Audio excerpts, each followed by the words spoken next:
ഓം നമോ ഭഗവതേ വാസുദേവായ.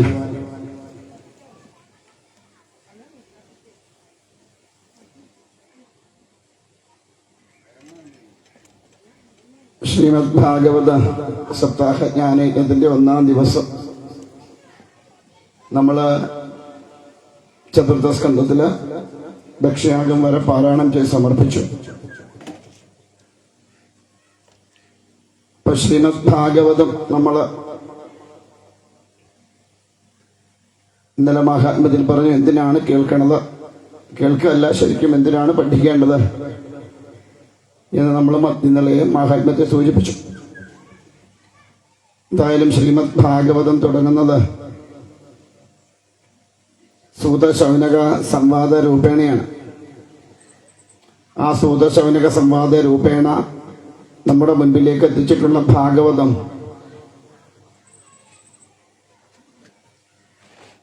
സത്യമായിരിക്കുന്ന വസ്തുവിനെ കണ്ടെത്തുക എന്ന ഒരു ലക്ഷ്യത്തോടു കൂടിയാണ്. സത്യമായിരിക്കുന്ന വസ്തുവിനെ കണ്ടെത്തുക എന്ന് പറയുമ്പോൾ ഏതാണ് സത്യമായിട്ടുള്ള വസ്തു എന്നൊരു തിരിച്ചറിവ് നമുക്ക് ഉണ്ടാവേണ്ടതുണ്ട്.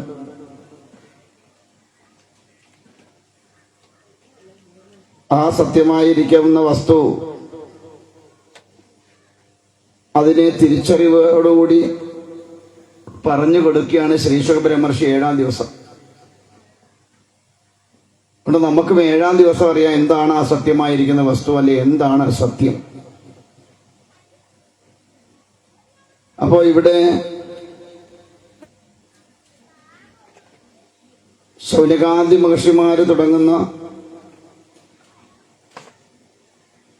അല്ലെങ്കിൽ നടത്തിക്കൊണ്ടിരിക്കുന്ന യാഗശാലയിലേക്ക് കടന്നു വരുന്ന സൂത പൗരാണികനെ വേണ്ടവണ്ണം സ്വീകരിച്ച് ആനയിച്ച് ഇരുത്തി. അങ്ങനെ വേണ്ടവണ്ണം സ്വീകരിച്ച് ആനയിച്ച് ഇരുത്തി കഴിഞ്ഞപ്പോ ശൗനകാദി മഹർഷിമാരുടെ ചോദ്യമാണ് സൂത പൗരാണികൻ ഭാഗവതം പറയാനുണ്ടായ കാരണം.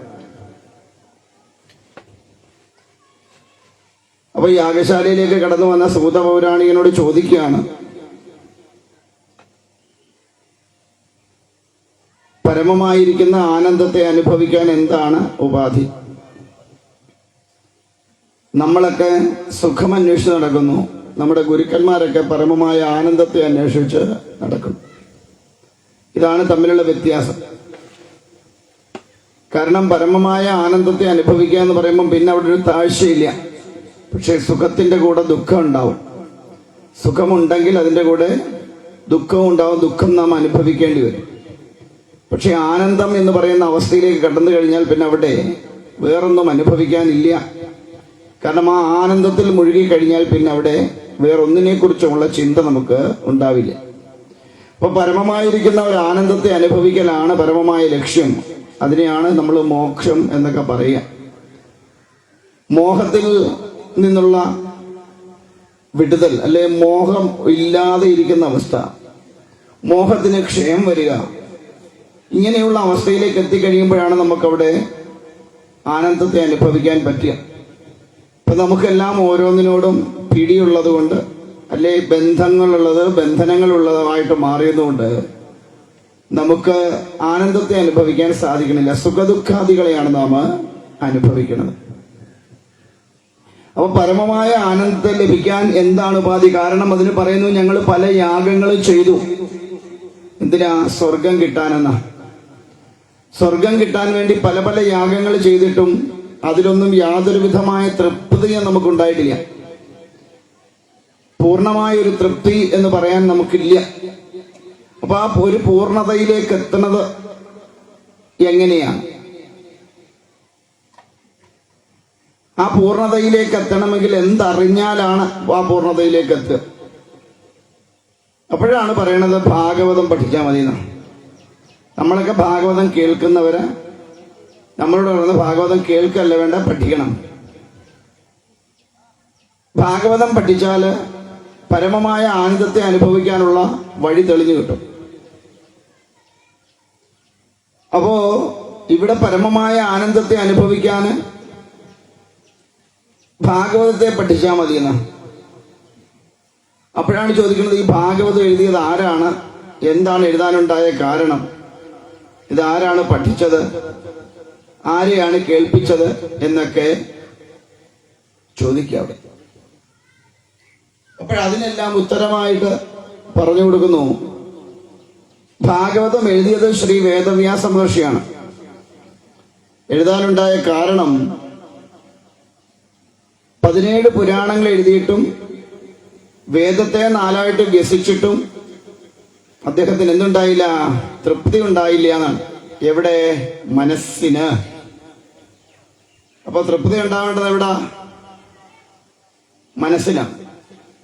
നമ്മൾ ഏതൊരു കർമ്മം ചെയ്താലും അതിൻ്റെ എല്ലാം തൃപ്തി അനുഭവിക്കുന്നത് മനസ്സാണ്. ഏതൊരു വിഷയങ്ങളെ നമ്മൾ പ്രാപിച്ചാലും അതിൻ്റെ പരമമായ സുഖം അനുഭവിക്കുന്നത് മനസ്സാണ്. അപ്പൊ നമ്മൾ ഒരാളോട് സംസാരിച്ചാൽ ആ ആളിനോടൊരു ഇഷ്ടം തോന്നുന്നത് എവിടെ കൊണ്ടാ? നമുക്കൊരാളെ ഇഷ്ടപ്പെടുന്ന എവിടെയാ?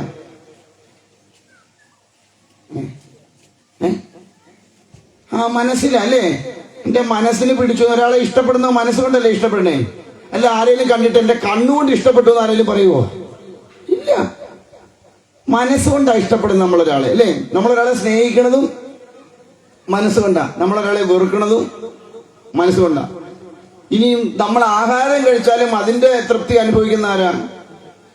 അതും മനസ്സാ. കാരണം നല്ല ഒരു തീയല് കൂട്ടി ഉണ്ടാ നമ്മളെന്താ പറയും? കുറെ കാലങ്ങൾക്ക് ശേഷം നല്ല തീയലായിരുന്നു, അത് കൂട്ടി ഉണ്ടപ്പോ മനസ്സിനൊരു തൃപ്തിയായി. സാധനം പോയത് എങ്ങോട്ടാ? വയറ്റിലോട്ടാ. എന്തുവഴിയാ പോയെ? വായിക്കൂടാ പോയെ. പക്ഷെ തൃപ്തി അറിഞ്ഞത് ആരാ? മനസ്സാ. അപ്പൊ എല്ലാത്തിനും അവസാനം തൃപ്തി കണ്ടെത്തുന്നത് എവിടെയാണ്? മനസ്സിലാണ്. അപ്പോ ആ ഒരു തൃപ്തി ഉണ്ടാവുക എന്നതാണ് ഏതൊരു കർമ്മം കാര്യം ചെയ്താലും അതിനെല്ലാം. ഇപ്പൊ നമ്മൾ ഒരാളെ ഇഷ്ടപ്പെട്ടു, ഒരാളോട് വർത്തമാനം പറഞ്ഞുകൊണ്ടിരിക്കുമ്പോഴും, അല്ലെ നമ്മൾക്ക് ഒരാളോട് ഒരു എന്താ പറയാ ഒരു അനുഭാവം ഉണ്ടായാൽ അതെല്ലാം അനുഭവിക്കണത് മനസ്സാണ്. ഇതിന്റെ എല്ലാം സുഖം അനുഭവിക്കണത് മനസ്സാണ്. നമ്മളൊരാളോട് സംസാരിച്ചാൽ ചിലപ്പോൾ നമുക്ക് മനസ്സിനൊരു ഫ്രീഡം ഉണ്ടാവും, ഇല്ലേ? എല്ലാവരോടും ഒരുപോലെ സംസാരിക്കാൻ പറ്റുമോ? പറ്റുമോ? ഭർത്താവിനോട് സംസാരിക്കുന്ന പോലെയാണോ കാമുകനോട് സംസാരിക്കുക? ആണോ? ഇങ്ങനെയൊക്കെ പറയാമല്ലേ? ആണോ? ഭർത്താവിനോട് സംസാരിക്കുന്ന പോലെ അച്ഛനോട് സംസാരിക്കുവോ? സംസാരിക്കുവോ? ഒന്നും മിണ്ടണില്ല. സംസാരിക്കുവോ? ഇല്ല. പിന്നെ അച്ഛനോട് സംസാരിക്കുന്ന പോലെ ആങ്ങളയോട്, പിന്നെ അല്ലെ ആങ്ങളയോട് സംസാരിക്കുന്ന പോലെയാണോ അച്ഛനോട് സംസാരിക്കുന്നത്? ആണോ? അല്ല. ആങ്ങളെ സ്നേഹിക്കുന്നത് പോലെയാണോ അച്ഛനെ സ്നേഹിക്കണേ? ആണോ? അല്ല.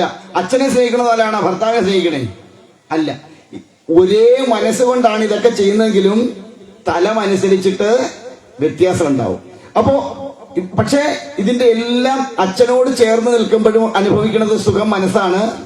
ഭർത്താവിനോട് ചേർന്ന് നിൽക്കുമ്പോഴും സുഖം അനുഭവിക്കുന്നത് മനസ്സാണ്. ആങ്ങളയോട് ചേർന്ന് നിൽക്കുമ്പോഴും അനുഭവിക്കുന്ന സുഖം മനസ്സാണ്.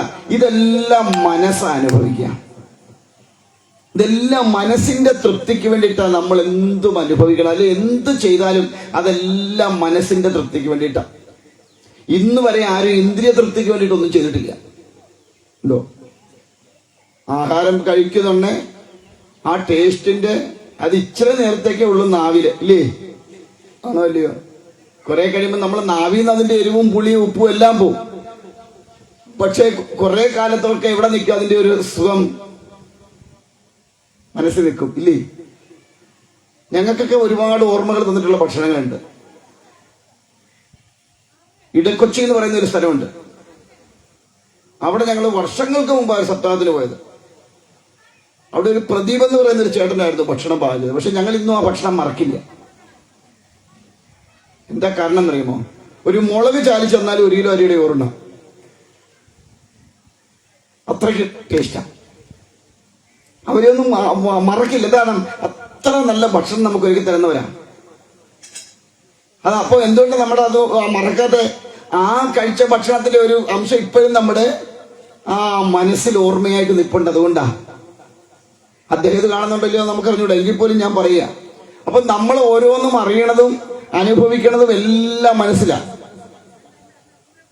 അപ്പൊ അതുകൊണ്ട് മനസ്സിന്റെ തൃപ്തിയാണ് പ്രധാനം. പക്ഷെ ഇവിടെ എന്തുണ്ടായിട്ടില്ല? മനസ്സിന് തൃപ്തി ഉണ്ടായിട്ടില്ല എന്ന്. 17 പുരാണങ്ങൾ എഴുതി വേദത്തെ 4ആയിട്ട് വ്യസിച്ചിട്ടും തൃപ്തി ഉണ്ടായില്ല. അങ്ങനെ തൃപ്തിയില്ലാതെ തന്റെ ആശ്രമമാകുന്ന ശമ്യാപ്രാസം എന്ന് പറയുന്ന ആശ്രമത്തില് സരസ്വതി നദിയുടെ തീരത്താ അവിടെ ഇരിക്കുമ്പോ നാരദമുനി അവിടേക്ക് ചെന്നു. നാരദമുനി ചെന്നപ്പോ ചോദിച്ചു, നാരദർഷി, അങ്ങ് 17 പുരാണങ്ങൾ എഴുതി വേദത്തെ 4ആയിട്ട് വ്യസിച്ചു. അങ്ങനെയൊക്കെയുള്ള അങ്ങേക്ക് മനസ്സിനും ശരീരത്തിനും സുഖം തന്നെയല്ലേന്ന്? എവിടൊക്കെ സുഖമാണോന്ന്? മനസ്സിനും. നമ്മളൊരാളെ കണ്ട എങ്ങനെ ചോദിക്കും? ഇപ്പൊ നമുക്ക് നല്ല പരിചയമുള്ള ഒരാളെ കുറെ കാലങ്ങൾക്ക് ശേഷം കാണുക, നമ്മൾ വഴി കൂടെ വാ എന്ന് വിളിച്ചിട്ട് നമ്മളെന്തോ ചോദിക്കും? ആ സുഖമാണോ ചോദിക്കും. ഇതുവരെ ആരുടെ ചോദിച്ചിട്ടുണ്ടോ നിനക്ക് മനസ്സിനും ശരീരത്തിനും സുഖമാണോ ഓടിയെന്ന്? ഉണ്ടോ? എന്താ നമ്മളാരും അങ്ങനെ ചോദിക്കട്ടെ. പക്ഷെ എന്താ നാരദർ അങ്ങനെ ചോദിച്ചേ?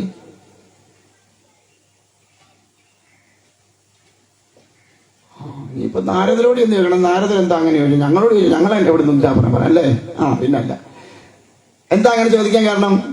സുഖം എന്ന് പൂർണ്ണമായിട്ട് പറയണേ എന്തിനൊക്കെ സുഖം വേണം? മനസ്സിന് സുഖം വേണം, ശരീരത്തിന് സുഖം വേണം, ഇല്ലേ? ഇപ്പൊ നമ്മുടെ മനസ്സിന് സുഖം എങ്ങനെയൊക്കെ ഉണ്ടാവും? നമുക്ക് മനസ്സിനൊരു സുഖം പറഞ്ഞാൽ എന്തൊക്കെ കിട്ടണം? കാശ് വേണം. കാശുണ്ടായ സുഖമാവോ? സന്തോഷം. ഈ സന്തോഷം എവിടുന്ന് കിട്ടും? അതല്ലേ വിഷയം. സന്തോഷം വേണം. ആ സന്തോഷം എവിടുന്ന് കിട്ടും? ഇവിടെ തകഴി മാർക്കറ്റിലോട്ട് എന്നാ കിട്ടുമോ? 10 കിലോ സന്തോഷമാണ് വരുന്നത്, 10 കിലോ സന്തോഷം മേടിച്ചോണ്ട് വാന്ന് പറഞ്ഞാൽ നമുക്ക് കിട്ടുമോ? കിട്ടുമോ? ഇല്ല. പിന്നെ എവിടുന്ന സന്തോഷം ഉണ്ടാവണേ?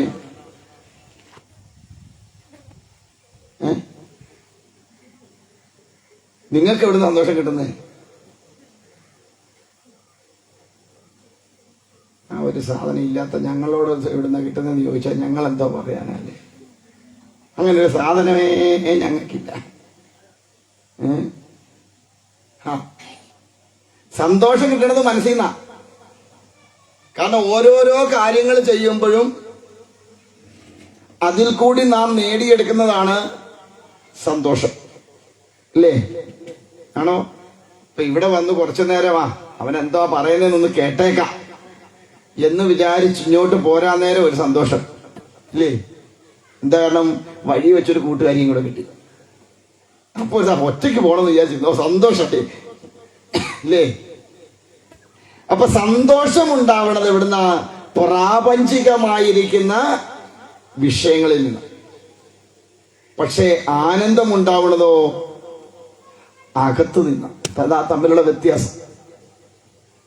വിഷയങ്ങളെല്ലാം സ്വാംശീകരിച്ചു കഴിഞ്ഞിട്ട് അതിൽ നിന്ന് ഉരുത്തിരിഞ്ഞെടുക്കണമെന്നാണ് ആനന്ദം.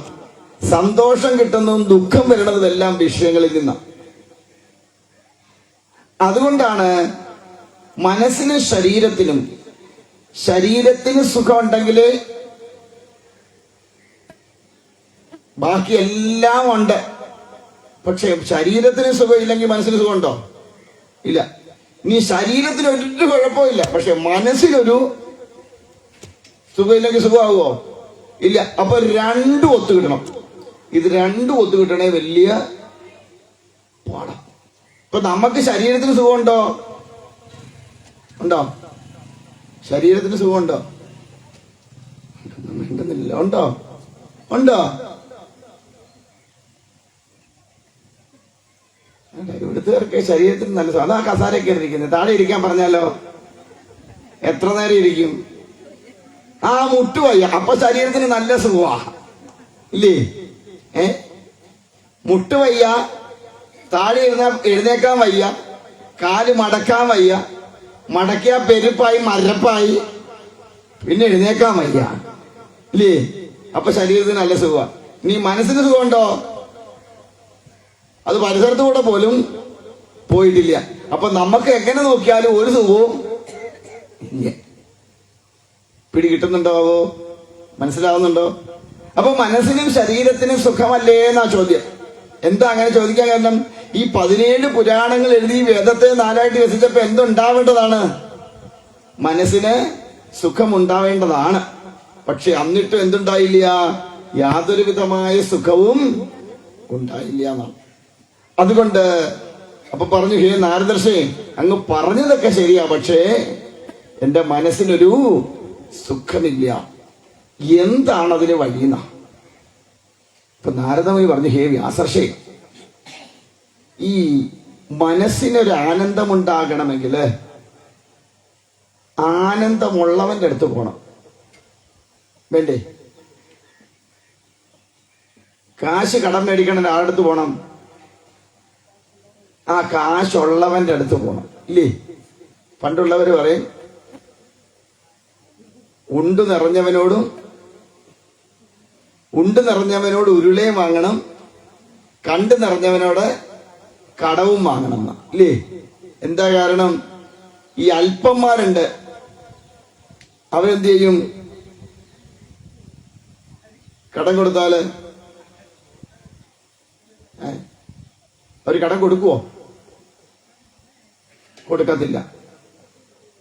കുട്ടിക്കാലം മുതലേ എല്ലാം കണ്ടു മറിഞ്ഞ് എത്രയൊക്കെ ഉണ്ടെന്ന് മനസ്സിലാക്കി കഴിഞ്ഞാൽ അവനെന്ത് ചെയ്യും? ഒരുത്തന്റെ ബുദ്ധിമുട്ടറിഞ്ഞ് കടം കൊടുക്കും, ഇല്ലേ? ശരിയല്ലേ? അതുപോലെ ആഹാരം കഴിച്ച് പട്ടിണിയും പാടുമൊക്കെ അറിഞ്ഞിട്ടാണെങ്കിലും നല്ല രീതിയിൽ വളർന്ന് വലുതായി വന്ന് നല്ല രീതിയിലുള്ള രീതിയിലേക്ക് പോയി കഴിയുമ്പോൾ അവന്റെ അടുത്ത് ചെന്ന് ഒരു നേരത്തെ ഭക്ഷണം ചോദിച്ചാൽ അവന് വിശപ്പറിയുന്നവനെ, അല്ലെങ്കിൽ വിശപ്പറിയുന്നവനുള്ള അന്നത്തെ കൊടുക്കും. വിശപ്പ് ഒരിക്കലും അറിഞ്ഞിട്ടില്ലാത്തവൻ വിശക്കെന്ന് പറഞ്ഞാൽ അവനെന്താണെന്ന് അറിയാൻ പറ്റുമോ? വിശപ്പ് ഇല്ല. അപ്പൊ അങ്ങനെ വേണം ചെന്ന് വാങ്ങാൻ.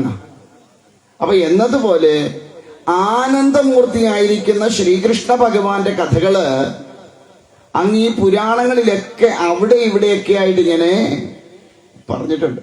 പക്ഷേ അതൊന്നും വേണ്ടവണ്ണം അങ്ങോട്ട് ആയിട്ടില്ല. അതുകൊണ്ട് ആനന്ദമൂർത്തിയായിരിക്കുന്ന ഭഗവാന്റെ കഥകൾ വേണ്ടവണ്ണം ഒന്ന് പറയണം. ആർക്ക് വേണ്ടിയിട്ട്? സജ്ജനങ്ങൾക്ക് വേണ്ടിയിട്ട്, ലോക നന്മയ്ക്ക് വേണ്ടിയിട്ട് ആനന്ദമൂർത്തിയായിരിക്കുന്ന നാരായണന്റെ കഥകള് വേണ്ടവണ്ണം ഒന്ന് പറയണമെന്ന, എന്തും വേണ്ടവണ്ണം ചെയ്യണമെന്ന. എന്താ ഈ വേണ്ടവണ്ണം? ഓരോ കാര്യങ്ങളും ചെയ്യുന്നതിന് ഓരോ രീതിയുണ്ട്. എല്ലാം ഒരുപോലെ ചെയ്യാൻ പറ്റില്ല. ഇപ്പോ നമ്മുടെ യജ്ഞത്തെക്കുറിച്ച് ഭാരവാഹികളെല്ലാം കൂടെ തീരുമാനിച്ചു നോക്കുക, യജ്ഞം നടത്താൻ തീരുമാനിച്ചു. ആദ്യം ആരെ കാണണ്ടേ?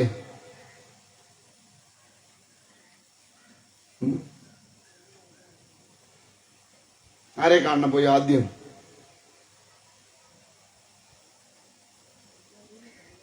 അതൊക്കെ കമ്മിറ്റിക്കാരെടുക്കണം. ഞങ്ങൾ ആരെ കാണാൻ പോകാറൊന്നുമില്ല, ഇല്ലേ? ഞങ്ങൾ ചോദിച്ചാൽ ഞങ്ങളെങ്ങനെ ആദ്യം കായ്പോ അല്ല. അവിടെയാ നമുക്ക് പറ്റിയ തെറ്റ്. ആദ്യം പോയി കാണേണ്ട ആള് ക്ഷേത്രത്തിലാണെങ്കിൽ ക്ഷേത്രത്തിന്റെ തന്ത്രിയെ പോയി കാണണം. ചുമ്മാ പോയി കണ്ടാൽ മതിയോ? അതെ, തിരുമേനി ഞങ്ങൾ സപ്പാ നടത്താൻ പോകട്ടോ, അങ്ങ് വന്നേക്കണ സൗകര്യം പോലെ, എങ്ങനെയാണോ? അല്ല, വെറ്റിലെ അടയ്ക്കുകയും ദ്രവ്യവും വസ്ത്രവും ഒക്കെ ആയിട്ട് എന്ന് പ്രാർത്ഥിക്കണം. എന്താ കാരണം? ക്ഷേത്രത്തിന്റെ പരമാധികാരി എന്ന് പറയുന്ന തന്ത്രിയാണ്.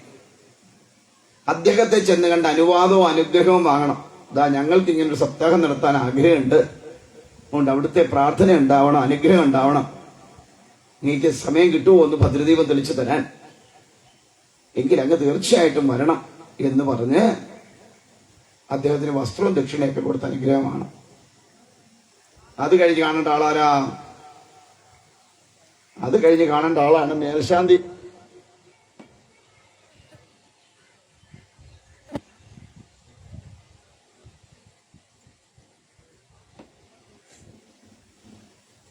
മേൽശാന്തിയെ കണ്ട് അദ്ദേഹത്തിന് കൊടുക്കണം വസ്ത്രവും ദക്ഷിണയൊക്കെ. ഇവിടുന്ന് ആഹാരം കഴിക്കുന്ന ആളല്ലെങ്കിൽ അദ്ദേഹം എവിടാണോ താമസിക്കുന്നത് അവിടെ കൊണ്ടുവന്ന് 7 ദിവസത്തേക്കുള്ള ആഹാരത്തിനുള്ള വക അവിടെ കൊണ്ടെത്തിച്ചു കൊടുക്കണം എന്നൊക്കെ പറയാം. എന്താ കാരണം? ആ മേൽശാന്തിയാണ് ദിവസവും ദേവനെ കുളിപ്പിച്ചില്ലേ? ദേവനെ കുളിപ്പിച്ച് വസ്ത്രം ഉടുപ്പിച്ച് അന്നമൊക്കെ കൊടുത്ത് ഇരുത്തുന്നത് ആരാ? മേൽശാന്തി. അതുകൊണ്ട് അദ്ദേഹം പ്രീതനാവണം. മൂന്നാമത് കാണേണ്ട ആളാണ് ആര്?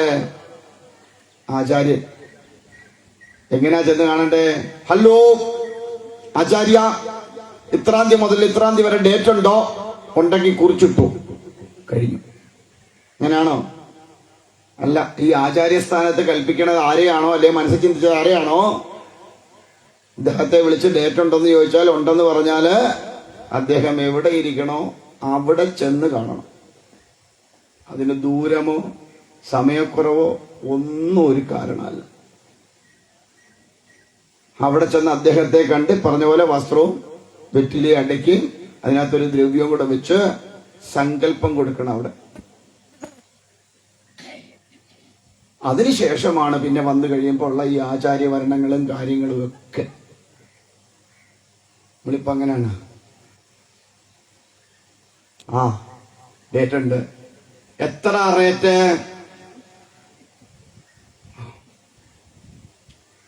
അത് ഇത്രയാവും. ആ വിളിക്കാവേ.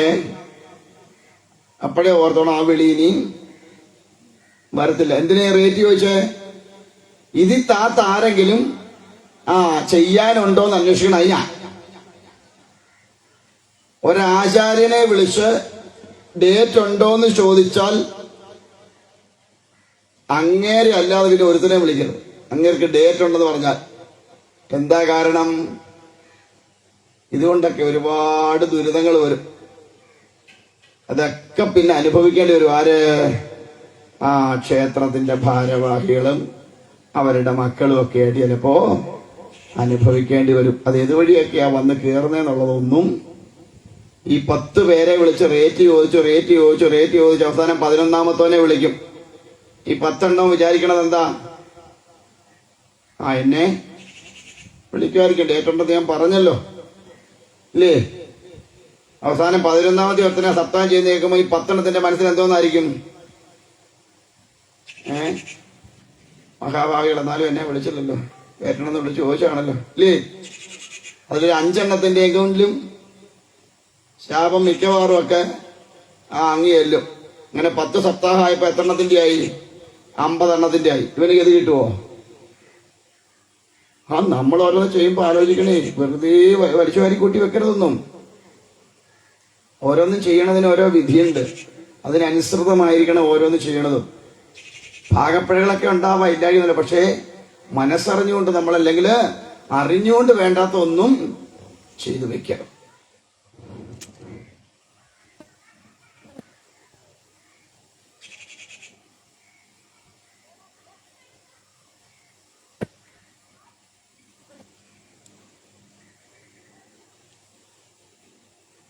മനസ്സിലായോ? നമ്മള് വേണ്ടാത്ത ഒന്നും അനാവശ്യമായിട്ട് ചെയ്തു വെക്കരുത്. ഇതൊക്കെ നമ്മൾ വിചാരിക്കുന്നത് ഇത് അതിലൊക്കെ വലിയ കാര്യമില്ല ഉണ്ടെന്ന്. ഉണ്ട്, വലിയ കാര്യങ്ങൾ അതിനകത്തൊക്കെ ഉള്ളത്, നമ്മൾ അറിയില്ല എന്ന് മാത്രം. ഇപ്പൊ എന്തായാലും അങ്ങനെ എന്തായി? ഈ വ്യാസർഷി പറഞ്ഞു, എനിക്ക് യാതൊരു വിധത്തിലുമുള്ള മനസ്സിന് സുഖം തോന്നുന്നില്ല.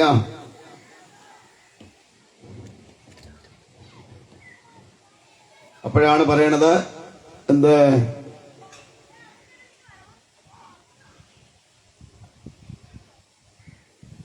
ആനന്ദമൂർത്തിയായിരിക്കുന്ന ഭഗവാന്റെ കഥകളെ വേണ്ടവണ്ണം പറയണം, സജ്ജനങ്ങൾക്ക് വേണ്ടവണ്ണം അറിയിച്ചു കൊടുക്കണം.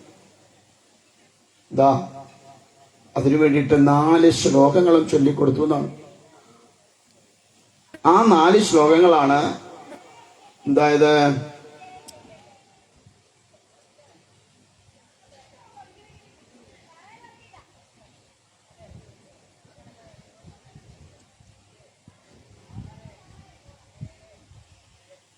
ആ ശ്ലോകങ്ങളാണ് പിന്നീട് 335 അധ്യായവും 12 സ്കന്ധവും 18,000 ഗ്രന്ഥങ്ങളുമായിട്ട് നമ്മൾ ഇന്ന് കാണുന്ന ഭാഗവതത്തിലായത്. അതിന്റെ മലയാള വിവർത്തനമാണ് എഴുത്തച്ഛൻ എഴുതിയതാണ് നമ്മൾ ഇവിടെ പാരായണം ചെയ്യുന്ന ഭാഗവതം. ഇതിന്റെ മൂലകൃതി എഴുതിയിരിക്കുന്നത് വ്യാസനാണ്. അപ്പൊ ചോദിച്ചു, ഇതെന്താ എഴുതാനുണ്ടായ കാരണം എന്ന് ചോദിച്ചു. ഇത് ആരാ പഠിച്ചത്? പറഞ്ഞു ഭാഗവതം പഠിച്ചത് ശരിക്കും ആരാണ്? പരീക്ഷിത് മഹാരാജാവിന് പറഞ്ഞു കൊടുക്കുക, അല്ലെങ്കിൽ ശ്രീശുക ബ്രഹ്മർഷിയാണ് പഠിച്ചത്. അപ്പൊ ചോദിച്ചു, ഈ ശ്രീശുക ബ്രഹ്മർഷി ആ ആനന്ദം പരമമായിട്ട് അനുഭവിക്കുന്ന ആളല്ലേ? കാരണം അദ്ദേഹത്തിന് 16 വയസ്സാണ്, വസ്ത്രമൊന്നും ഉടുക്കാത്ത ആളാണ്, യാതൊന്നിനോടും യാതൊരുവിധ മമത്വം ഇല്ലാത്ത ആളാണ്, തന്റെ ശരീരത്തെക്കുറിച്ച് പോലും യാതൊരുവിധ ബോധവുമില്ലാത്ത ആണ്, നിത്യവും പരമാനന്ദത്തിൽ മുഴുകിയിരിക്കണം. അദ്ദേഹം എന്തിനാ ഇതൊക്കെ പഠിക്കണേ? പറഞ്ഞു, എത്ര പരമാനന്ദത്തിൽ മുഴുകിയിരിക്കുന്നതാണെങ്കിലും ശരി, പരമാനന്ദമൂർത്തിയായിരിക്കുന്ന ഭഗവാന്റെ കഥകള് ആർക്കും ഒരിക്കലും മതിയാവണതല്ല. എത്ര കേട്ടാലും കേട്ടാലും കേട്ടാലും എന്താവില്ല, മതിയാവില്ല. നമുക്ക് വല്ലതുകൊണ്ട് വരുന്ന ഇപ്പൊ ഇവിടെ വന്നിരുന്ന കഥ കേട്ടിരുന്ന ചേട്ടൻ സംഭവിക്കാൻ പോണോ? നമുക്കെന്തോന്നാ, നമുക്കത്ര സങ്കടമൊന്നും തോന്നാറില്ല. ഉണ്ടോ? കേട്ടിട്ട് നമുക്ക് വല്ല സുഖം തോന്നുന്നുണ്ടോ? ചിലപ്പോഴെങ്ങാനും എല്ലാം കേൾക്കുമ്പോ ഒന്ന് ചിരിച്ചു എന്നുള്ളതല്ല, നമുക്കൊന്നും സുഖം വല്ല സുഖമുണ്ടോ? ഒരു സുഖവും ഇല്ല. വെറുതെ ഇത്ര വർഷം കൊണ്ട് 19 കൊല്ലമായിട്ട് ഏതെല്ലാം ആചാര്യന്മാർ വന്നിരുന്ന് ഏതെല്ലാം പരുവത്തിൽ പറഞ്ഞു തന്നാ ഇല്ലേ? അല്ലേ? എപ്പോഴും ഈ കിട്ടന്റെ കഥ തന്നെയല്ലോ പറയണത്. എന്തോ കേൾക്കാനാണ് അതിന് വേണ്ടി നമുക്ക് ഇല്ലേ? നമുക്ക് അങ്ങനെയൊക്കെയാണ്. പക്ഷെ ഭഗവാന്റെ കഥകൾ എത്ര കേട്ടാലും ഭക്തന്മാർക്ക് എന്തില്ല, തൃപ്തിയില്ല. ഒരേ കഥയായിരിക്കാം, പക്ഷെ എത്ര കേട്ടാലും അങ്ങോട്ട് തൃപ്തിയാവില്ല. ഭക്തന്മാരുടെ കാര്യമാണേ, നമ്മുടെ കാര്യമല്ല. തന്നെയല്ല, അതുപോലെ തന്നെയാണ് പരമാനന്ദത്തിൽ മുഴുകിയിരിക്കുന്ന ബ്രഹ്മവുമായി ലയം പ്രാപിച്ചിരിക്കുന്ന ശ്രീശുക ബ്രഹ്മർഷിയായിട്ട് പോലും ഭാഗവതത്തെ പഠിച്ചു. അദ്ദേഹത്തിന് പഠിക്കാനൊന്നും ഇല്ല. സത്യത്തിൽ എല്ലാം അറിഞ്ഞവനാണ് ശിവൻ. പക്ഷെ എന്നിട്ടും അദ്ദേഹം ഭാഗവതം തന്റെ അച്ഛനിൽ നിന്ന് പഠിച്ചു. കാരണം ആ പരമാനന്ദമൂർത്തിയുടെ കഥകളെ കേൾക്കും തോറും ഹരിനാരായണ വീണ്ടും വീണ്ടും വീണ്ടും ആനന്ദം അങ്ങനെ ഉള്ളിൽ നിറഞ്ഞു നിൽക്കും. അതുകൊണ്ട് അദ്ദേഹം അത് കേട്ടുന്നു. എന്നിട്ടോ ചോദിച്ചു, ആർക്കാ ഇത് പറഞ്ഞു കൊടുത്തേ? പറഞ്ഞു, പരീക്ഷിത് മഹാരാജാവിനാ പറഞ്ഞു കൊടുത്തേ. ചോദിച്ചു, ആരായി പരീക്ഷിത്ത് എന്താ പറയാ? കാരണം പാണ്ഡവരുടെ കുലത്തിൽപ്പെട്ട ആളാണ്. ആര്? പരീക്ഷിത്ത്. ഉത്തരയുടെ പുത്രനായിട്ട് പിറന്ന ആളാണ്. അഭിമന്യുവിന്റെയും ഉത്തരയുടെയും പുത്രനാണ് പരീക്ഷിത്ത്. എന്താ അദ്ദേഹം ഇങ്ങനെ കേൾക്കാനുണ്ടായ കാരണം? എന്തെങ്കിലും ഒരു കാരണം വേണമല്ലോ. ഭാഗവതം കേൾക്കണമെങ്കിൽ ഒരു കാരണം വേണം. ഭാഗവതം എല്ലാവർക്കും കേൾക്കാനും പഠിക്കാനും ഒന്നും കഴിയില്ലെന്നാ ഭാഗവതം പറയുന്നത്. ജന്മജന്മാന്തരങ്ങൾ പുണ്യം ചെയ്തവർക്ക് മാത്രമേ ഭാഗവതം കേൾക്കാനോ അറിയാനോ പഠിക്കാനോ പറയാനോ വായിക്കാനോ ഒക്കെ സാധിക്കും. ഈ നാട്ടിൽ പൂർവ്വജന്മത്തിൽ പുണ്യം ചെയ്തവർ എത്ര പേരേ ഉള്ളൂ? നിങ്ങൾ ഈ 500 പേരേ ഉള്ളത് കൊണ്ടാണ്. ഈ 500 പേരേ ഉള്ളോ ഈ നാട്ടില്? ആണോ? അല്ല, ഇതിൽ കൂടുതൽ ആൾക്കാരില്ലേ? എന്താ എല്ലാവരും വരാത്തെ? എല്ലാവർക്കും ആ പുണ്യം പൂർവ്വജന്മത്തിൽ കിട്ടിയിട്ടില്ലാത്തതുകൊണ്ട്. പുണ്യം കിട്ടുന്നവർക്ക് മാത്രമേ ഉള്ളവർക്ക് മാത്രമേ ഇത് കേൾക്കാനും പഠിക്കാനും പറയാനും അറിയാനും ഒക്കെ സാധ്യമാവുള്ളൂ. പോട്ടെ, നിങ്ങൾ 500 പേർക്കെങ്കിലും ആ പുണ്യം, 500ഓളം ആൾക്കാരുണ്ട്, അവർക്കെങ്കിലും പുണ്യം കിട്ടിയല്ലോ, അതിന്റെ വലിയ കാര്യം. പിന്നെ വേറെ കുറച്ച് ആൾക്കാരുണ്ട്, എന്താ മോക്ഷം കിട്ടിയവർക്ക് ഇതൊന്നും വേണ്ട. ഇതൊക്കെ കേട്ട് കേട്ട് കേട്ട് കേട്ട് ഇനി എനിക്കൊന്നും കേൾക്കാനില്ല എന്ന് ലയം പ്രാപിച്ചവർക്ക് എന്ത് വേണ്ട? ഭാഗവതം. അതായത് മോക്ഷത്തിലെത്തിയവർക്കാർക്കും ഭാഗവതം വേണ്ട. അങ്ങനെയുള്ളൊരു ഭാഗവതം പഠിക്കണം എന്നല്ലേ നിർബന്ധമൊന്നും ഇല്ല. പഠിച്ചുകൊണ്ട് കുഴപ്പമൊന്നുമില്ല, പക്ഷെ പഠിക്കണം നിർബന്ധമൊന്നുമില്ല. പിന്നെ ആർക്കാ ഇത് വേണ്ടാത്ത? രാക്ഷസന്മാർക്ക്. അവർക്കിത് വേണ്ട. അവർക്ക് കേൾക്കുന്നതേ അരോചകത്വമാണ്. ചില രാക്ഷസന്മാരാണ് ഈ മൈക്ക് വെച്ച് കിട്ടിയ ഉടനെ വിളിച്ച് പോലീസിനോട് പറയും, ഇവിടെ മൈക്ക് കൊണ്ട് വെച്ചിട്ട് ഭയങ്കര മകളെ അഴിപ്പിച്ചോണ്ട് പോയി. അങ്ങനെ ചില രാക്ഷസന്മാർ ചിലയിടത്തുണ്ട്. ഇപ്പൊ കഴിഞ്ഞല്ല, അതിന് കുറച്ചു മുമ്പ് ഒരു വേദിയിലുണ്ടായിരുന്നു, ഒരു രാക്ഷസൻ ഉണ്ടായിരുന്നു.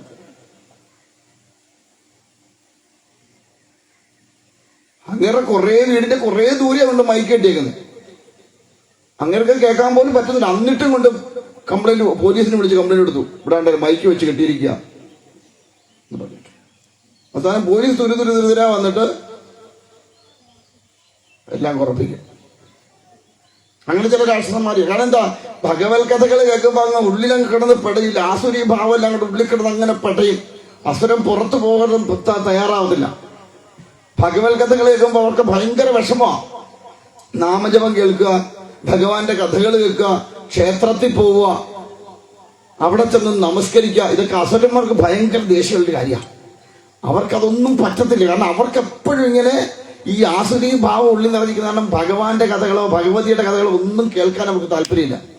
അതുകൊണ്ട് എവിടെ കേട്ടാലും അവിടെ എല്ലാം എന്തെല്ലാം ദുരിതം ഉണ്ടാക്കി വെക്കാമോ അത്തരത്തിലുള്ള ദുരിതങ്ങളെല്ലാം ഈ രാക്ഷസന്മാരുണ്ടാക്കി വെക്കും. കാരണം എന്താ, അവർക്ക് നിലനിൽപ്പില്ല. ഈശ്വരീയമായ ചൈതന്യം വർദ്ധിച്ചു വരുമ്പോ എന്തില്ല, അസുരന്മാർക്കും രാക്ഷസന്മാർക്കും ഒന്നും നിലനിൽപ്പുണ്ടാവില്ല. ഉണ്ടാവോ? രാവണൻ കേറിപ്പോയി. അവസാനം രാമന്റെ മുമ്പിൽ വന്നപ്പോ എന്ത് പറ്റി? എന്താ പറ്റി? ഇനി അങ്ങനെ ആൾക്കാരുണ്ട്, രാവണനും രാമനും. അതാ എവിടെയുള്ള പാർട്ടീസ് അല്ലേ?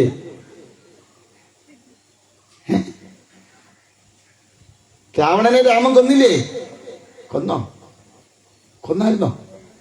എപ്പോ? ഇത് എപ്പോ നടന്ന സംഭവം അല്ലേ?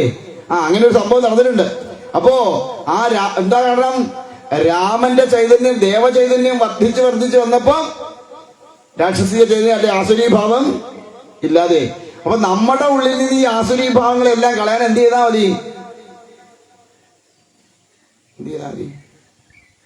നാമജപം കേൾക്കാതിരുന്നാ മതി അല്ലേ? ആന്നോ? അതിനെ കുലുക്കി. നിത്യേന നാമം ജപിക്കുക, നിത്യേന ക്ഷേത്ര ദർശനം നടത്തുക, ഭാഗവതം എവിടൊക്കെ കേൾക്കാൻ പറ്റുന്നുണ്ട് അവിടെ പോയി ഭാഗവതം കേൾക്കുക. ഇങ്ങനെയൊക്കെ ചെയ്താൽ നമ്മുടെ ഉള്ളിലുള്ള ആസുരീഭാവം, അസുരന്മാരും രാവണനും കുംഭകർണനും ഒക്കെ നമ്മുടെ ഉള്ളിൽ നിന്നും, നമ്മുടെ ഉള്ളിലുണ്ട് രാവണനും കുംഭകർണനും ഒക്കെ ഇല്ലേ? നമ്മുടെ ഉള്ളിലല്ലേ? അതോ ലങ്കയിലാണോ? ലങ്കയിലൊന്നും അല്ല രാവണൻ. ആ രാവണന് 10 തലയുള്ളായിരുന്നു. നമ്മുടെ ഉള്ളിലിരിക്കുന്ന രാവണൻ എത്ര തലയാ? 100 തലയാ. അതുപോലത്തെ രാവണന്മാരുടെ നമ്മുടെയൊക്കെ ഉള്ളിലിരിക്കുന്നത്.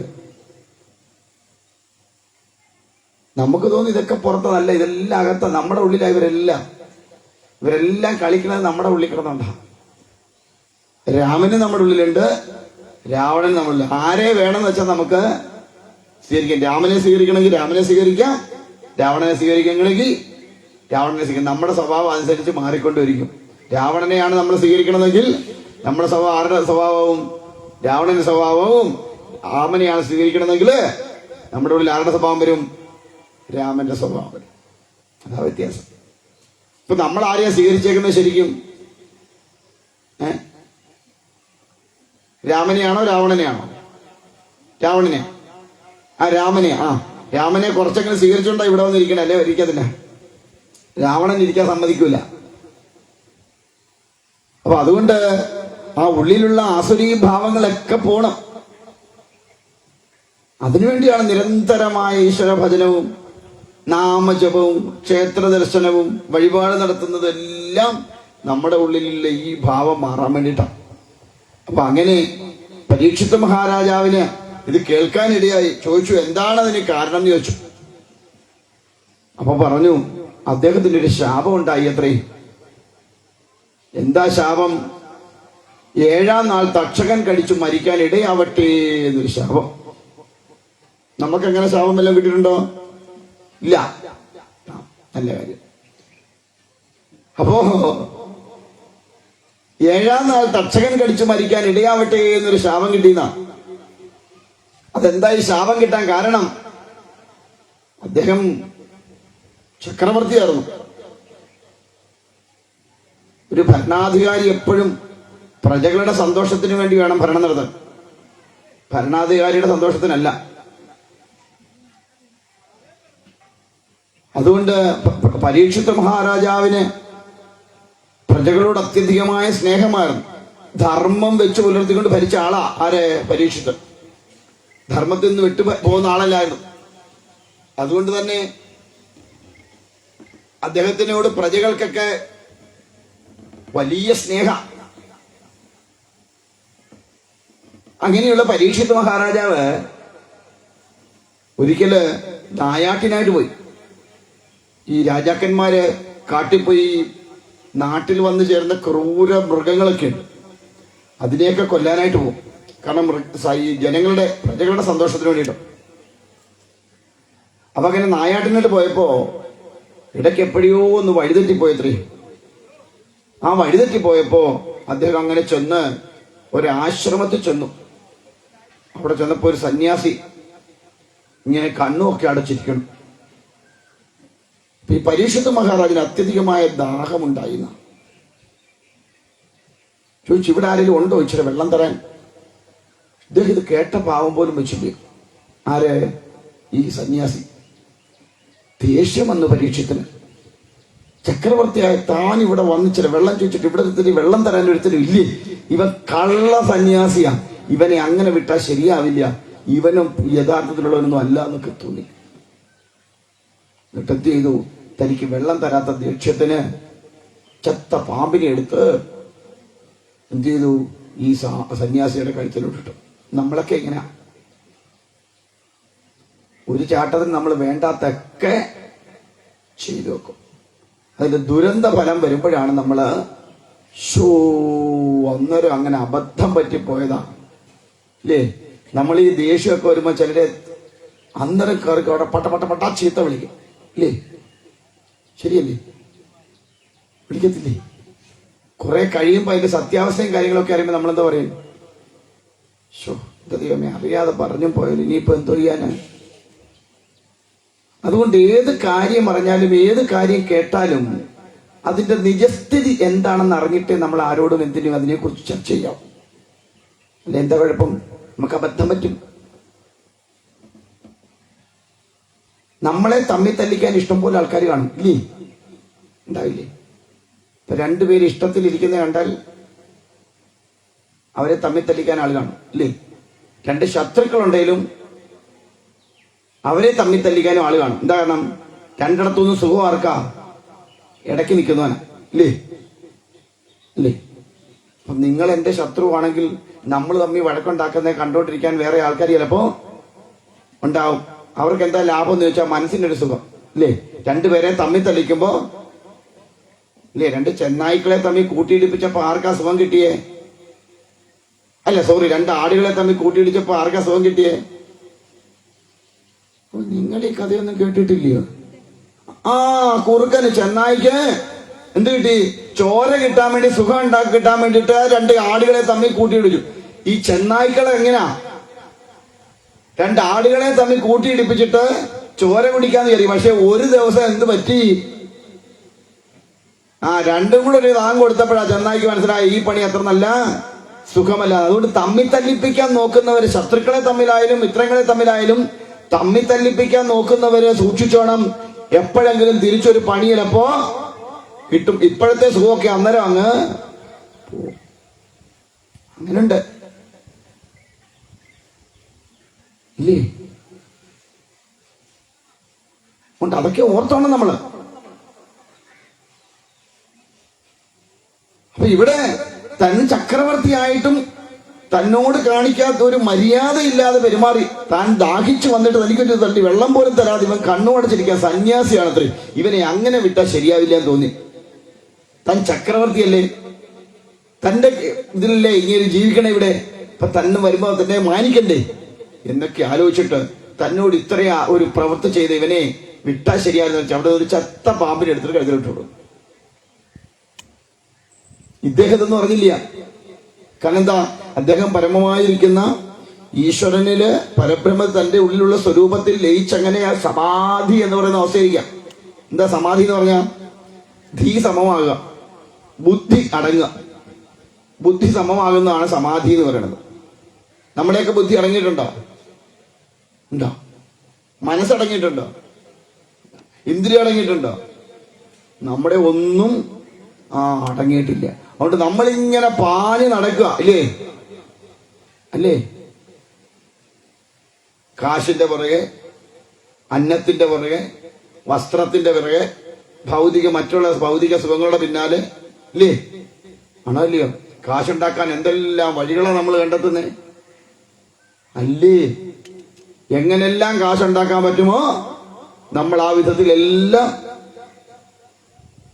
നിങ്ങൾക്ക് കാശ് വേണ്ടേ?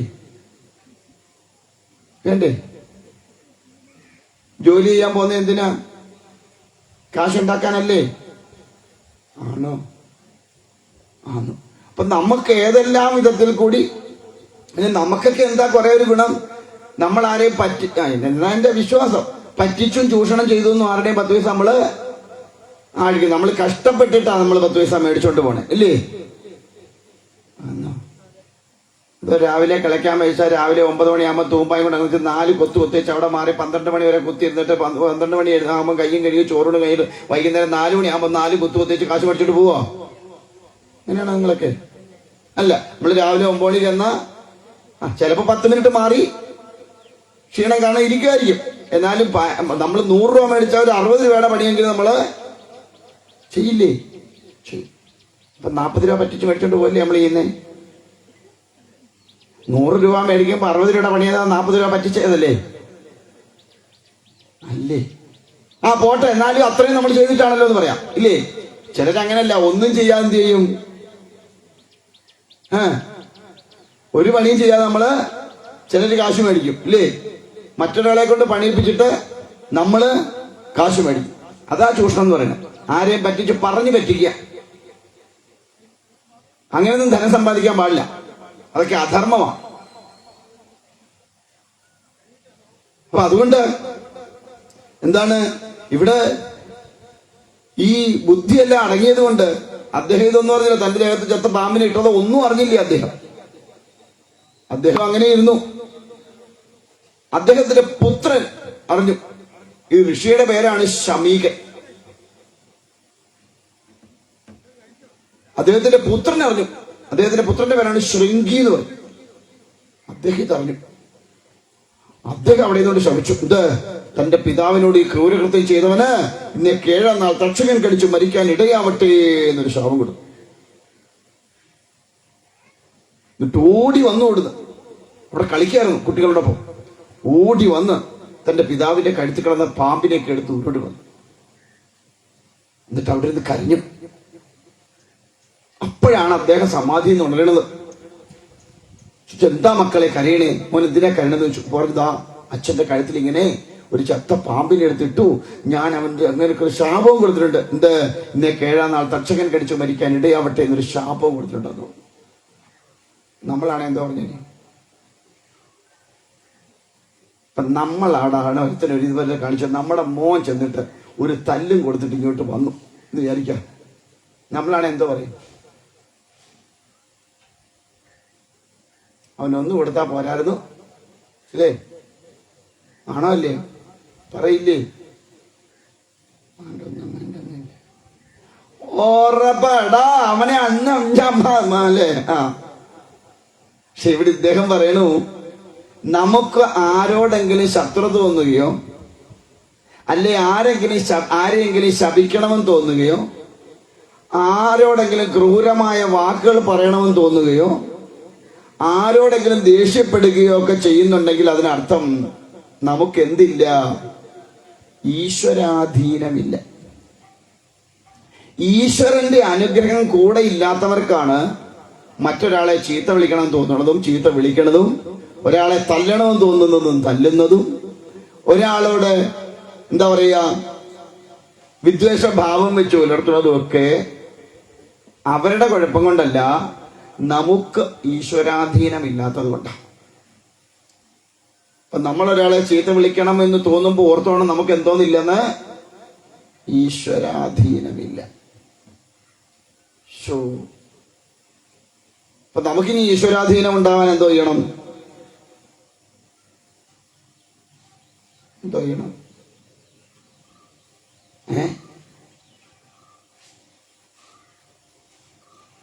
നമുക്ക് ഈശ്വരാധീനം ഉണ്ടാ എന്തോ ചെയ്താൽ മതി?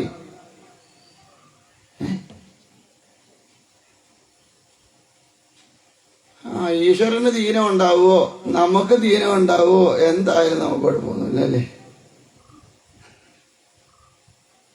ഈശ്വരന് ദീനം ഉണ്ടെങ്കിൽ അങ്ങേര് പോയി ചികിത്സിക്കും. നമുക്ക് ഈശ്വരാധീനം ഉണ്ടാകുന്ന എന്ത് ചെയ്താൽ മതി? ഈശ്വരനെ ഭജിച്ചാൽ മതി, ഈശ്വരനാമം ജപിച്ചാൽ മതി, ഇല്ലേ? ഈശ്വര കഥകൾ കേട്ടാൽ മതി. അങ്ങനെയൊക്കെ നമുക്ക് എന്ത് കിട്ടും? ഈശ്വരാധീനം ഉണ്ടാവും.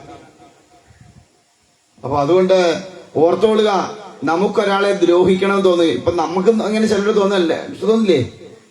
അവനിട്ടൊരു പണി കൊടുക്കണം. അവൾ ഇന്നലെ എൻ്റെ അടുത്ത് വന്നിട്ട് ഇങ്ങനെ പറഞ്ഞു പോയോളാം, അവളെ അങ്ങനെ വിട്ടാല് തോന്നിയിട്ടില്ല ചിലരോടെങ്കിലും? ഉണ്ടോ? പിന്നെ എത്ര പ്രാവശ്യം തോന്നിയതാ, അല്ലേ? എന്താ അങ്ങനെ നമുക്ക് തോന്നാൻ കാരണം? നമുക്ക് ഈശ്വരാധീനം ഇല്ലാത്തതുകൊണ്ടാ. അതുകൊണ്ട് അന്നേരം ഈശ്വരോട് പറയാ, ഭഗവാനെ, അല്ലേ ഭഗവതി, എന്റെ ഉള്ളിൽ ആർക്കും ദ്രോഹമുണ്ടാവുന്ന ഒന്നും ചിന്തിക്കരുത്, ഒരിക്കലും നമുക്ക് അങ്ങനെ ഉണ്ടാവരുത് എന്ന് പ്രാർത്ഥിക്കാം. മറ്റൊരാൾക്ക് ദ്രോഹം ഉണ്ടാകുന്നത് നമുക്ക് സന്തോഷമുള്ള കാര്യമൊക്കെയാ, അല്ലേ?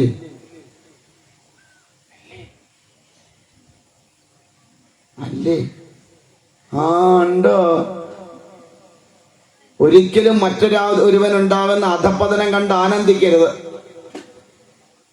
പഴുത്തല വീഴുമ്പം പച്ചല ചിരിക്കും, നാളെ പച്ചല എന്താവും? പഴുത്തലയാവും. ഇന്ന് അവൻ വീഴുന്ന കണ്ട് ഞാൻ സന്തോഷിച്ചാൽ നാളെ എനിക്കും ഇതുപോലെ സംഭവിച്ചേക്കാം. അപ്പൊ മറ്റുള്ളവർ ഇതുപോലെ സന്തോഷിക്കുമെന്ന് ഓർത്തോണം. കൊണ്ട് മറ്റൊരുവനൊരിക്കലും ദുരിതമുണ്ടാവുന്നത് കണ്ട് സന്തോഷിക്കുകയോ മറ്റൊരുവന് ദുരിതമുണ്ടാവാൻ വേണ്ടി പ്രാർത്ഥിക്കുകയോ ചെയ്യരുത്. അങ്ങനെ ചെയ്താൽ എന്താ കുഴപ്പം? ആ ദുരിതങ്ങളൊക്കെ നമ്മളെ തന്നെ ബാധിക്കും. കാരണം നമ്മുടെ മനസ്സ് നിത്യേന ഒരുത്തൻ നശിക്കണം നശിക്കണം നശിക്കണം എന്ന് ആഗ്രഹിച്ചാൽ നശിക്കുന്നത് നമ്മളാ. ഒരിക്കലും അവന് നാശം ഉണ്ടാവില്ല, ആദ്യം നശിക്കുന്നത് നമ്മളാ. കാരണം നമ്മുടെ മനസ്സാണ് എപ്പോഴും പറയണത് നശിക്കണം നശിക്കണം. അപ്പൊ ആദ്യം നശിക്കും? നമ്മൾക്ക് നാശം ഉണ്ടാവും. കൊണ്ടൊരിക്കലും ഒരുവനൊരു നാശമുണ്ടാവാനോ ഒരു ദുരിതമുണ്ടാവാനോ പ്രാർത്ഥിക്കരുത്. അങ്ങനെ പ്രാർത്ഥിക്കാൻ തോന്നുന്നെങ്കിൽ അത് ഏറ്റവും പാപികൾക്ക് മാത്രമേ അങ്ങനെ തോന്നൂ. മറ്റൊരുവനെ ദ്രോഹിക്കണമെന്ന് തോന്നുന്നെങ്കിൽ അതും പാപാംശം കൂടുന്നത് കൊണ്ടാണ് മറ്റൊരുവനെ ദ്രോഹിക്കണമെന്ന് തോന്നുന്നത്. മുമ്പേ പറഞ്ഞ ഈശ്വരാധീനം ഇല്ലാത്തത് കൊണ്ടാണ്. മനസ്സിലായോ? ആവോ? പിടികിട്ടുന്നുണ്ടോ?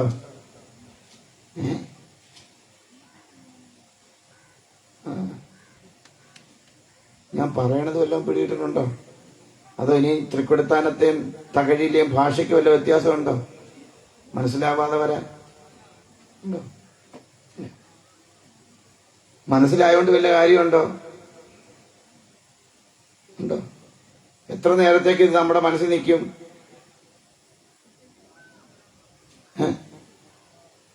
എത്ര നേരത്തേക്ക് നിൽക്കുമെന്ന്? ഒരു മണി വരെ, അതുവരെ നിൽക്കുള്ളൂ. അത് കഴിഞ്ഞാൽ നമ്മുടെ ഉള്ളിൽ നിന്ന് ഇതൊക്കെ പോകും, ഇല്ലേ? അങ്ങനെ പോവാൻ പാടില്ല. ഇതൊന്നും അങ്ങനെ കളയാനുള്ളതല്ല. അതുകൊണ്ടാ ഇന്നലെ പറഞ്ഞത് കേൾക്കാനായിട്ട് ആരും വരണ്ട എന്ന് പറഞ്ഞ് ഹൃദയസ്ഥമാക്കാൻ വേണ്ടി മാത്രമാണ് ആള് വന്നാൽ മതി.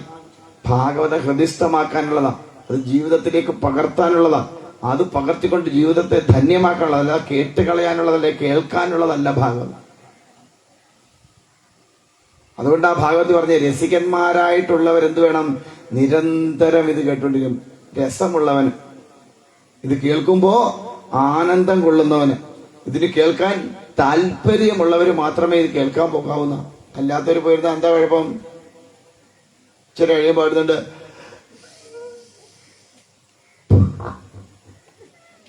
പറയാനിരിക്കുന്നവന്റെ കൂടെ വാവൊളിപ്പിക്കും. എന്താ കാരണം? കേൾക്കാൻ താല്പര്യമില്ല. പിന്നെ ഇച്ചിരി നേരം അവിടെ പോയി ഇങ്ങനെ ഇരിക്കാമല്ലോ എന്നും പറഞ്ഞു പോന്ന. അതുകൊണ്ടാ ആലസ്യം ശ്രദ്ധയുള്ളവനുണ്ടാവില്ല. ഇതൊക്കെ ശ്രദ്ധയോടുകൂടി കേട്ട് അറിയണമെന്ന് ആഗ്രഹമുള്ളവൻ ഒരിക്കലും എന്തുണ്ടാവില്ല? ആലസ്യം ഉണ്ടാവില്ല. നമുക്കെന്തേ ഉള്ളൂ? നാരായണ, നമുക്കെന്തേ ഉള്ളൂ? ആലസ്യമേ ഉള്ളൂ, ഇല്ലേ? ശരിയാണോ? അങ്ങോട്ട് ഒന്നും മിണ്ടില്ല. ശരിയല്ലേ ഞാൻ പറഞ്ഞേ? നിങ്ങളുടെ കാര്യമല്ല, മൊത്തത്തിലുള്ള കാര്യം പറഞ്ഞേ. പലർക്കും എന്തേ ഉള്ളൂ? ഇതൊക്കെ ഭഗവാന്റെ കഥ കേട്ട് ഇരിക്കുമ്പോൾ തുടങ്ങും. കേൾക്കാൻ അങ്ങോട്ട് വന്നിരുന്ന ഉടനെ അവരവിടെ ഇരുന്നോണ്ട് ഇങ്ങനെ വെക്കാൻ തുടങ്ങി. എന്താ കാരണം? ആലസ്യ. കാരണം താല്പര്യം ഉണ്ടായിട്ടല്ല. പിന്നെ കുറച്ചു നേരം അവിടെ ചെന്നിരുന്ന് ഞാനും അവിടെ ഉണ്ടായിരുന്നു കേൾക്കാനായിട്ട് എന്നു മറ്റുള്ളവരെ ബോധിപ്പിക്കാനെന്തോ മറ്റോ വന്ന് ഇരിക്കണതാ. പിന്നെ ചിലർ കൊണ്ട് ശരീരത്തിന് ക്ഷീണം കൊണ്ടുണ്ടാവും. ആരോഗ്യസ്ഥിതി മോശമാണെങ്കിൽ ചിലപ്പോൾ അങ്ങനെയുള്ളവർക്ക്, ചിലപ്പോൾ ഞാനും ഇങ്ങനെ ഇരുന്നോണ്ടിരുന്നത് ഇങ്ങനെ വെക്കാറുണ്ട്. എന്താ കാരണം? വെളുപ്പം കാലത്തൊക്കെ എഴുന്നേറ്റ് പണി തുടങ്ങുന്ന അപ്പം തന്നെ ചിലപ്പോൾ അങ്ങനെ തൂങ്ങിപ്പോവും. സ്വാഭാവികം. അതല്ലാതെ എപ്പോൾ വന്നിരുന്നാലും വായും പൊളിച്ച് ഇങ്ങനെ ഇരിക്കുന്നവരാണെങ്കിൽ അതിനർത്ഥം അവർക്ക് അതിനോട് രസമുണ്ടായിട്ടല്ല, അവർ മറ്റുള്ളവരെ ബോധിപ്പിക്കാൻ ഞാനും അവിടെ ഉണ്ടായിരുന്നു, ഇതൊക്കെ ഞാനും കുറെ കേട്ടിട്ടുള്ളതാ എന്ന് അല്ലേ കാണിക്കാൻ വേണ്ടിയിട്ടുള്ള മറ്റുള്ളവരെ ബോധിപ്പിക്കുക. അതിനാവരുത്. നമുക്ക് ഹൃദയസ്ഥമാക്കി നമ്മുടെ ജീവിതത്തെ ധന്യമാക്കാൻ വേണ്ടിയിട്ടാവണം ഭാഗവതമൊക്കെ കേൾക്കണത്. കേൾക്കുകയല്ല, ശരിക്കും ഞാൻ മുമ്പ് പറഞ്ഞിട്ട് ഹൃദയസ്ഥമാക്കണം. അത് ഹൃദയത്തിലേക്ക് ഇറങ്ങിച്ചെല്ലണം. ഹൃദയത്തിലേക്ക് ഇറങ്ങിച്ചെന്നെങ്കിൽ മാത്രമേ നമ്മുടെ ഉള്ളിൽ നിലനിൽക്കത്തുള്ളൂ. എങ്കിൽ മാത്രമേ അതിനെക്കുറിച്ച് നമുക്കൊന്ന് വിചിന്തനം ചെയ്യാൻ സാധിക്കാത്തുള്ളൂ. എങ്കിൽ മാത്രമേ അതുകൊണ്ട് നമുക്ക് പ്രയോജനം ഉണ്ടാകത്തുള്ളൂ. അല്ലേ ഇതെല്ലാം വെറുതെ വേസ്റ്റ്. മനസ്സിലാവുന്നുണ്ടോ പറയണേ? അപ്പൊ അതുകൊണ്ട് പരീക്ഷത്ത് മഹാരാജാവിന് അങ്ങനെ ഒരു ശാപം കിട്ടി എന്നറിഞ്ഞു. അപ്പൊ അദ്ദേഹം പറഞ്ഞു, നിനക്ക് ഈശ്വരാധീനം ഇല്ലാത്തതുകൊണ്ടാണ് നീ അങ്ങനെ പറയാൻ തോന്നിയത് എന്ന് പറഞ്ഞു. എന്നിട്ട് വേഗം തന്റെ ശിഷ്യനായ ഗൗരമുഖനെ വിളിച്ചിട്ട് പറഞ്ഞു, വേഗം തന്നെ പരീക്ഷത്ത് മഹാരാജാവിന്റെ അരികെ ചെന്നിട്ട് ഈ വിവരം പറയണം. വേറെ ആരോടും പറയരുത്, പരക്കെ ആരും അറിയരുത്. ആരും അറിയാതെ ചെന്ന് രഹസ്യമായിട്ട് വേണം പറയാൻ. എന്താ കാരണം? ചക്രവർത്തിയാണ്.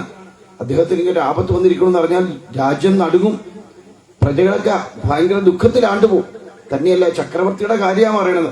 അതുകൊണ്ട് ഒരിക്കലും അത് പരസ്യമാക്കി പറയാൻ പാടില്ല. കാരണം ശത്രുരാജ്യങ്ങളിലൊക്കെ ഉള്ളവരുണ്ടാവാം, അവരൊക്കെ ആക്രമിക്കാൻ വേഗം സമയം കണ്ടെത്തും അതിന്. അതുകൊണ്ട് ആരും അറിയാതെ ചെന്ന് പറയാൻ പറഞ്ഞു.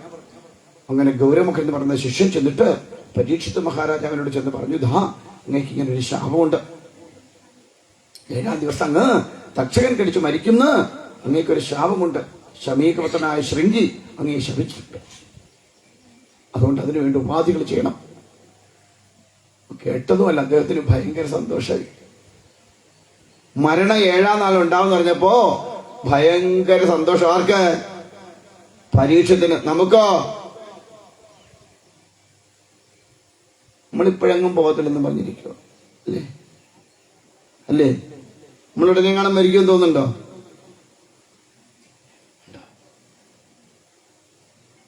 ഇപ്പൊ പോവാൻ ആഗ്രഹമുള്ളവർ നോക്കിക്കേ. ഓരോരുത്തരും ഇല്ല ആയിരിക്കുന്നല്ല.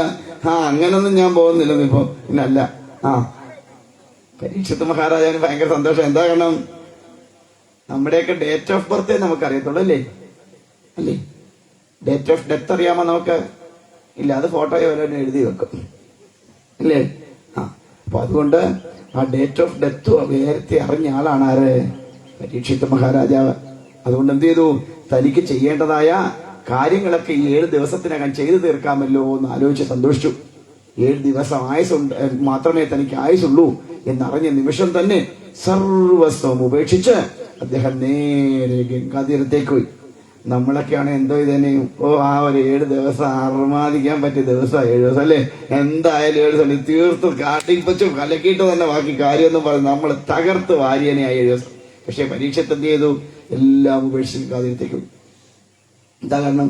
ഈ 7 ദിവസം മാത്രമേ ഉള്ളൂ ഈ ജീവൻ രക്ഷയ്ക്കായിട്ട് എന്താ ചെയ്യേണ്ടത് എന്ന് അറിയാനായിട്ട്. നമ്മളോട് പറയുക, നമുക്ക് എത്ര ദിവസം ആയുസുണ്ടെന്ന് വല്ല നിശ്ചയമുണ്ടോ? എപ്പോഴാ പോകുന്നതെന്ന് അറിയാമോ? ആകെപ്പാടെ കൈനോട്ടക്കാരോ വല്ല ജ്യോതിഷന്മാരോ പറഞ്ഞിട്ടുണ്ടാവും 85 വയസ്സ് വരെയൊക്കെ ആയുസുണ്ട്. നമ്മൾ അതിന് മുമ്പേ പോയാൽ ഈശ്വരന്റെ 85 വയസ്സ് വരെ ആയുസുണ്ടെന്ന് പറഞ്ഞ് നടന്നത് ആളാ. കിടക്കുന്നു 70ാമത്തെ നെഡ്യം കഴിഞ്ഞു. എപ്പോഴാന്നൊരു നിശ്ചയമില്ല. ജാതകത്തിൽ പറയണതും ജ്യോതിഷന്മാർ പറയുന്നതൊന്നും ആയിരിക്കത്തില്ല ചിലപ്പോൾ സത്യം. നമുക്ക് എപ്പോഴാ കർമ്മം തീരുന്ന വെച്ചാൽ അപ്പൊ നമ്മള് പോവും. അങ്ങനെ കേട്ടപ്പോ സന്തോഷമായി. അങ്ങനെ പരീക്ഷത്ത് മഹാരാജ് ഗംഗാതീരത്ത് പോയിരുന്നു. എന്നിട്ട് പറഞ്ഞു, ഗൗരമുഖനോട് പറഞ്ഞു, ഋഷീശ്വരന്മാരോടൊക്കെ പറയണം തനിക്ക് ഇങ്ങനെ ഇത് വന്നിട്ടുണ്ടെന്ന് പറയണം എന്ന് പറഞ്ഞ് ഗൗരമുഖനെ പറഞ്ഞു വിട്ടു. അങ്ങനെ ഗംഗാതീരത്ത് പോയിരിക്കുമ്പോ അവിടെ എത്തിയ ആളാണ് ശ്രീശുക ബ്രഹ്മർഷി. ആ ശ്രീശുക ബ്രഹ്മർഷിയാണ് പരീക്ഷത്ത് മഹാരാജാവിന് ഭാഗവതം ഉപദേശിച്ചു കൊടുക്കുന്നത്. അങ്ങനെ നിൽക്കട്ടെ. ഇനിയിപ്പോ നമുക്ക് എന്ത് ചെയ്യാം?